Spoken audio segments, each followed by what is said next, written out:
Subscribe कीजिए हमारे channel वरदान क्लासेस को ताकि हमारी वीडियोस की लेटेस्ट अपडेट आपको मिलती रहे सबसे पहले। So do not forget to subscribe my channel. दोस्तों, स्वागत है आपके इस बहुत ही खास वीडियो में जिसमें हम आपको कुछ ट्रिक्स बता रहे हैं आज। ठीक है, बोर्ड से रिलेटेड कि बोर्ड एग्जाम्स में आप लोगों को किस तरीके के अपने प्रदर्शन देने हैं। जैसा कि आप लोग जानते हैं कि 2020-21 की बोर्ड की डेट शीट्स रिलीज हो चुकी हैं। ठीक है, 2020-21 की जो डेट शीट बोर्ड रिलीज हो चुकी है वो। ठीक है, तो आप लोगों को अब करना क्या है कि कैसे पढ़ाई करनी है, क्योंकि आपके पास मैक्सिमम 2 या 3 महीने बच रहे हैं। ठीक है, तो आप लोगों को तैयारी कैसे करनी है, क्या कैसे करना है, ठीक है, उसकी छोटी सी झलक मैं आपको बताऊंगा। ठीक है, तो सब्जेक्ट वाइज बात करेंगे। तो सबसे पहला सब्जेक्ट मैथ्स ले लेता हूँ मैं आपके लिए। ठीक है, तो मैथ्स ले रहा हूँ मैं। तो मैथ्स में अगर आपके पास मैथ्स का एग्जाम आया, ठीक है, मान लीजिए क्वेश्चन पेपर है आपके पास मैथ्स का, ठीक है, कुछ इस तरीके का क्वेश्चन पेपर आया, आप लोगों को क्या करना है कि जो भी स्कोरिंग वाले क्वेश्चन है, यानी कि 3 नंबर के या 4 नंबर के जो भी क्वेश्चन है, आप लोगों को सबसे पहले वो क्वेश्चन अटेम्प्ट करने हैं। ठीक है, मैं अगर अपनी एडवाइस दूं आपको, तो आप लोग हमेशा पीछे से स्टार्ट कीजिए पेपर। मैथ्स का तो हमेशा कीजिए, बाकी सब्जेक्ट्स का आपकी जैसी चॉइस हो आप वो ले सकते हैं। ठीक है, तो मैथ्स का तो मैं आपको यही सजेशन दूंगा कि आप लोग हमेशा लास्ट से स्टार्ट करें। ठीक है, तो 4 या 3 नंबर के क्वेश्चन जरूर अटेम्प्ट करें। अगर आप लोगों को वो क्वेश्चंस नहीं आते तो आप लोग एक एक नंबर वाले जो आपके मल्टीपल चॉइस क्वेश्चंस आते हैं उसमें अपना भरपूर टाइम दें। भले ही 20 क्वेश्चंस होते हैं, आप उसमें आधा घंटा लगाइए, पौना घंटा लगाइए, लेकिन 20 नंबर वहां से अपने पक्के कर लीजिए। ठीक है, तभी आपके अच्छे स्कोरिंग नंबर आ सकते हैं मैथ्स में। अब मैं कुछ साइंस की बात करता हूँ। साइंस में आपके कुछ स्कोरिंग चैप्टर है, जैसे चैप्टर नंबर 6 बायोलॉजी का है, लैब प्रोसेस। फिजिक्स का है आपका chapter number 13 magnetic effect of electric current. बहुत ही ज्यादा मतलब काफी ज्यादा टॉपिक कवर करता है और काफी स्कोरिंग चैप्टर है। ठीक है, तो एक 6, एक 13 और एक, अगर आप लोगों को अच्छे मार्क्स लेके आने हैं तो उनके लिए बता रहा हूँ। लास्ट में मैं उनके लिए भी बताऊंगा जिनको सिर्फ पास होना है। ठीक है, तो वीडियो के लास्ट तक बने रहिएगा जिनको सिर्फ पास होना है। ठीक है, तो मैं बता रहा था कि magnetic effect of electric current है। ठीक है, तो आप लोगों को वो चैप्टर अच्छे से कर लेना है। अगर आप लोगों ने उस चैप्टर को छोड़ दिया या आप लोग ये सोचे कि हम तो उसको बाद में कर लेंगे, तो ऐसा मत कीजिएगा। बहुत ही लेंथी चैप्टर है और बहुत ही बर्डन है उसका मार्क्स के ऊपर। तो आप लोगों को वो चैप्टर बिल्कुल भी नहीं छोड़ना है, बिल्कुल भी, किसी भी कीमत पे। ठीक है, तीसरी चीज, साइंस के जो केमिस्ट्री का जो टॉपिक है चैप्टर 4 और 5, मैं आपको बता दूं कि हर साल एक क्वेश्चन 5 नंबर का पीरियोडिक टेबल के ऊपर से 100% आता है। ठीक है, एक क्वेश्चन 100% आता है आपका। ठीक है, तो आप लोगों को चैप्टर नहीं छोड़ना है। ठीक, ये कुछ 4-5 चैप्टर्स जो मैंने बताए हैं, ठीक है, ये अगर आप लोगों ने अच्छे तैयार कर लिए। और फिजिक्स में मैं आपको 2 चैप्टर्स की और सजेशन दूंगा, क्योंकि फिजिक्स बहुत अच्छी है, 10th क्लास की फिजिक्स बहुत ही अच्छी है। तो मैं आपको 2 चैप्टर्स का सजेशन और दूंगा, 10 और 11। ठीक है, 10, 11, 13। इलेक्ट्रिसिटी भी बहुत ही मेन है, लेकिन इलेक्ट्रिसिटी से ज़्यादा कुछ आता नहीं आपके लिए। न्यूमेरिकल तो इलेक्ट्रिसिटी से बिल्कुल शायद ना के बराबर ही आती है, क्योंकि आपके न्यूमेरिकल से तो लेंस फार्मूला से आएंगे या मिरर फार्मूला से आते हैं। ठीक है, तो मेरे हिसाब से इलेक्ट्रिसिटी से तो आप लोगों को न्यूमेरिकल की कोई चिंता नहीं करनी चाहिए। तीसरी चीज, न्यूमेरिकल्स आपके आएंगे जैसे मैंने आपको बता ही दिया, लेंसेज से या मिरर से आएंगे। और इलेक्ट्रिसिटी में आपको पैरेलल और सीरीज के जो कनेक्शंस है वो याद करने हैं अच्छे से, कैसे कहाँ से आया, ओम्स लॉ के जरिए। ठीक है, उसका डेरिवेशन याद करना है और उसके बारे में जरूर पढ़ लेने हैं अच्छी तरीके से। अगर आप लोगों ने उसे नहीं पढ़ा तो आप लोगों के काफी मार्क्स कट सकते हैं। अब हम अगले तो इसमें आप लोग ये सारी चीजें याद रखिएगा। अब हम अगले सब्जेक्ट की बात करते हैं। अगला सब्जेक्ट है हमारा एसएसटी। मैं आपको एक सजेशन देता हूँ एसएसटी के लिए कि अगर आप लोगों को कोई भी क्वेश्चन नहीं आता है, ठीक है, सबसे पहली बात तो यही है कि टीचर्स हमेशा यही कहते हैं कि बेटा कोई भी क्वेश्चन छोड़ना मत। ठीक, तो मेरी भी यही आपको सजेशन होगी कि कोई भी क्वेश्चन छोड़िएगा मत।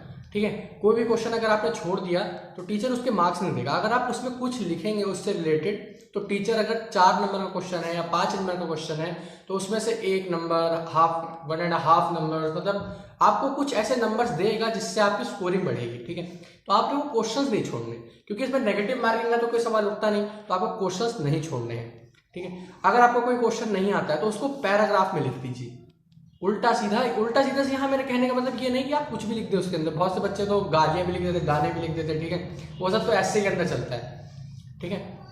आप लोग आंसर्स को पैराग्राफ में लिखिए। अगर आपको वो आंसर नहीं आता है, अगर आपको आता है ना, तो आप लोग उसके पॉइंट्स बना के लिखिए, ठीक है। अगर आपका एक पॉइंट गलत भी है तो भी टीचर आपको पॉइंट बनाने के मार्क्स देता है, ठीक है। तो पॉइंट में आंसर लिखिए। जो आपके एसएसटी के पेपर आते हैं उनमें जो आंसर्स आपको लिखने होते हैं उसमें पॉइंट में आंसर लिखिएगा। पॉइंट्स में आंसर लिखेंगे तो टीचर इंप्रेस होगा आपकी हैंड राइटिंग से, आपकी राइटिंग स्किल्स से, ठीक है। तो उसके मार्क्स यानी कि उसका आपके पेपर का जो इंप्रेशन है वो उसके ऊपर काफी अच्छा रहेगा, ठीक है। तो आप लोगों को पॉइंट्स में आंसर्स लिखने हैं। अगर कोई आंसर नहीं आता आपको तो आप भले पैराग्राफ में लिख सकते हैं, ठीक है। तो ये था एसएसटी के लिए कुछ ट्रिक्स, ताकि अगर आप, और मैं आपको बता दूं कि एसएसटी में आप लोगों को हमेशा लास्ट से ही स्टार्ट करना है, क्योंकि जो 5-5 नंबर के क्वेश्चंस आते हैं ना वो काफी लेंथी क्वेश्चंस होते हैं, और अगर आप सोचें कि मैं इसको लास्ट में करूंगा तो आप उसको लास्ट में नहीं कर पाओगे, क्योंकि आपके पास टाइम का प्रेशर रहेगा। तो जो आप लोगों को जो थोड़ा बहुत आता भी है ना उस क्वेश्चन में से, वो भी आप भूल जाओगे, ठीक है। एक नंबर के क्वेश्चन अगर आप छूट भी जाते हैं, 1-2 छूट जाएंगे, 3 या 4 छूट जाएंगे, ठीक है, तो मैक्सिमम 4 नंबर ही कटेंगे। लेकिन अगर आप ये लोग ये सोचे कि 5 नंबर के आपसे 4 क्वेश्चन छूट गए तो 20 नंबर सीधे चले जाएंगे। इसीलिए आप लोग 5-5 नंबर वाले, यानी कि मेरी तो आपकी सजेशन यही रहेगी कि आप जितने भी लेंथी क्वेश्चन हैं उनको सबसे पहले कीजिए, अगर आपको आता है तो। अगर नहीं आता है तो उनको वही छोड़ दीजिए, ठीक है। लेकिन मैं आपको बता दूं कि बोर्ड एग्जाम्स में आप अगर मान लीजिए 4 सेक्शंस होते हैं, ठीक है, आप लोगों ने किसी एक सेक्शन का क्वेश्चन उठा लिया, तो उस क्वेश्चन को जब तक पूरा सेक्शन वो खत्म नहीं हो जाएगा आपको दूसरा सेक्शन नहीं छेड़ना है, ठीक है। अगर आप सेक्शन डी कर रहे हैं तो जब तक डी पूरा सेक्शन खत्म नहीं हो जाएगा आप सेक्शन डी मत छोड़िए। अगर आपको उसमें सवाल नहीं आते तो भले ही आप अगर मान लीजिए उसके लिए जगह छोड़ दीजिए या फिर बाद में कर दीजिए, लेकिन मैं आपसे कहूंगा कि सेक्शन को प्लीज मत छोड़िएगा, ठीक है। आपने सेक्शन सी का क्वेश्चन यहाँ कर दिया, फिर डी का क्वेश्चन वहां कर दिया, इस तरीके से टीचर्स का इंप्रेशन बहुत ही खराब हो जाएगा। आपके जो क्वेश्चन पे आंसर शीट का जो इंप्रेशन है वो काफी खराब हो जाएगा। इसीलिए मेरी तो आपसे ये सजेशन रहेगी कि सेक्शन वाइज कीजिए। भले ही आप डी से कर रहे हैं, ABCD का क्रम ना फॉलो कीजिए तो DCBA का भी मत कीजिए, ये मैं नहीं कह रहा। लेकिन अगर आप सेक्शन डी का कर रहे हैं तो पहले डी कीजिए, फिर ए कर रहे हैं तो सेक्शन ए कीजिए, तो पूरा कीजिए, उसे बीच में छोड़िएगा मत, ठीक है। एसएसटी का हमने बात कर ली, अब बात करते हैं हिंदी की। हिंदी में आप लोगों को पता ही है, बहुत ही सिंपल सी है हिंदी, आपकी 10th क्लास की काफी आसान है, ठीक है। तो मैं हिंदी के बारे में थोड़ा ही 2 लाइन ही बोलूंगा, ज्यादा नहीं बोलना मुझे हिंदी के बारे में। हिंदी में अगर ऐसे आ रहा है आपका तो ऐसे तो आप लोग लिख ही सकते हैं, कुछ ना कुछ इधर से उधर से जो भी आप कर सकें, ठीक है। ऐसे तो लिख लीजिए, ठीक, ऐसे जरूर लिखिए। अगर 10 नंबर का ऐसे है तो टीचर, अगर आपने एक पेज भी भर दिया है ना पॉइंट्स से, मैं आपको बता दूं कि ऐसे आपको पैराग्राफ की तरह नहीं लिखना है, पॉइंट्स वाइज लिखना है। जैसे कि उसमें पॉइंट्स वाइज लिखा रहता है ना कि ये जैसे उसका जो टॉपिक है उसके नीचे उसके सब टॉपिक्स भी लिखे रहते हैं, उसके ऊपर लिखना है, ठीक है। तो इस तरीके से आपको ऐसे लिखना है। लेटर है, बहुत मतलब हिंदी में तो स्कोरिंग करने के बहुत ही तरीके हैं, इसलिए हिंदी में मैं आपको कोई ज्यादा सलाह नहीं देना चाहूंगा, क्योंकि हिंदी में स्कोरिंग करने के बहुत तरीके हैं। संस्कृत में भी बहुत तरीके हैं। संस्कृत में अगर आपके मार्क्स थोड़े कम भी आ जाते हैं तो भी कोई दिक्कत नहीं है, क्योंकि संस्कृत इतना बर्डन नहीं रहता संस्कृत का, क्योंकि एडिशनल सब्जेक्ट है तो संस्कृत का इतना बर्डन नहीं रहता। अब लास्ट में हमारा आता है इंग्लिश, ठीक है। इंग्लिश में आप लोगों को ग्रामर जरूर आनी चाहिए, क्योंकि ग्रामर 30 मार्क्स की आती है। मैं आपको बता दूं 30 मार्क्स से ग्रामर आती है, 30 मार्क्स का ही लिटरेचर आता है, और 20 मार्क्स की वो आती है आपकी हैंड राइटिंग स्किल्स, ठीक है। 20 मार्क्स की हैंड राइटिंग स्किल्स कौन सी आती है? 2 पैराग्राफ मिलते हैं आपको स्टार्टिंग में, एक तो अनसीन पैसेज और एक अनसीन पोयम। अनसीन पैसेज तो आप लोग कहीं ना कहीं से इधर उधर से जैसा कि आप लोग जानते होंगे टिप टाप के कर ही देंगे, ठीक है। अनसीन पैसेजेस कर लीजिएगा। अनसीन पैसेजेस में अगर आपको आंसर नहीं आते तो आप लोग ये देखिए कि उस वर्ड से मिलता जुलता वर्ड कौन सा, जैसे कि आपको लास्ट में अनसीन पैसेजेस में देखने को मिलता है कि आप लोग मुझे इस पैराग्राफ में से इस वर्ड की मीनिंग खोज के बताइए, ठीक है। इस तरीके का क्वेश्चन आता ही है, हर साल आता है, इस साल भी आएगा। आप लोग जानते हैं आपके एग्जाम्स 4 मई से स्टार्ट हो जाएंगे, भले डेट शीट अभी रिलीज नहीं हुई है, लेकिन 4 मई से तो स्टार्ट हो जानी है, ठीक है। तो आप लोग उसको मत छोड़िएगा।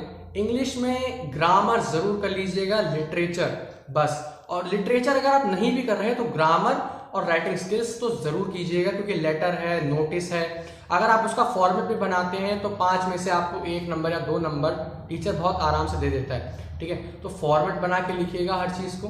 और मैं आपको फिर से बताना चाहूँगा कि सेक्शंस मत छोड़िएगा, अगर आपने सेक्शन छोड़ के किया तो आपकी गड़बड़ हो जाएगी। ठीक है, तो ये थे कुछ tips and tricks 10th board के लिए। अगर आप लोग चाहते हैं कि आपके अच्छे मार्क्स आएँ तो इन ट्रिक्स को ज़रूर फॉलो कीजिए। ठीक है, एग्ज़ाम देते समय इन ट्रिक्स को ज़रूर फॉलो कीजिए। मैं आपको दावे के साथ कह सकता हूँ कि आपके 90+ मार्क्स ज़रूर आएंगे। ठीक है, तो आज की वीडियो के लिए बस इतना ही। तो पढ़ाई करते रहिए। All the very best.